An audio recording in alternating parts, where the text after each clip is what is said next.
In today's video, I'm going to teach you how to set up NordVPN on your router and protect selected devices. We'll walk through configuring your router to connect to a VPN so that chosen devices like your laptop, game console, or smart TV are always protected without installing separate apps. By the end, you'll be connected, your devices will be assigned to the VPN, and you'll know how to confirm everything is working. Start by opening a web browser on a device connected to your home network. In the address bar, enter your router's IP address. Common ones are 192.168.1 or 192.168.0.1.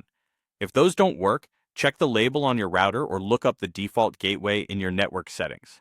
Log in with your router's admin credentials. If you've changed them in the past, use your updated details. It's best to do this while connected directly to your router's Wi-Fi or via Ethernet for stability. Next, find the VPN client section in your router interface. The exact name varies by brand and firmware. Look for VPN Client, OpenVPN, or a similar option under Advanced, WAN, or Internet settings. Your router must support VPN client mode, not just VPN pass-through. Now upload the configuration file. Choose Add, Import, or Browse, then select the .ovpn file you previously downloaded from NordVPN for your preferred server location. Many .ovpn files include the necessary certificates, so a single import is often enough. If your router asks for a file per certificate, use the files included with your NordVPN download.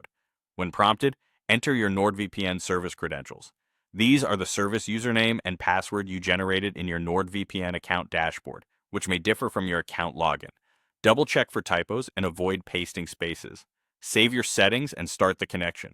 You might need to enable a toggle or select the newly added server from a list. Give it a minute to establish. Look for a status indicator like connected. If it fails, try a different server configuration file or confirm your credentials. With the connection active, assign devices to the VPN. Open the device list or similar section, add the devices you want protected, and enable the slider or checkbox to route their traffic through the VPN. Some routers call this policy routing, VPN fusion, or VPN director. Only select the devices you want on the VPN. Anything not selected will use your regular internet connection. Finally, verify it's working. On a device you assigned, visit an IP checking website and confirm the location matches your chosen VPN server. If it does, you're all set. From now on, those devices will use the VPN automatically, and you can return to your router settings anytime to switch servers, add devices, or disconnect.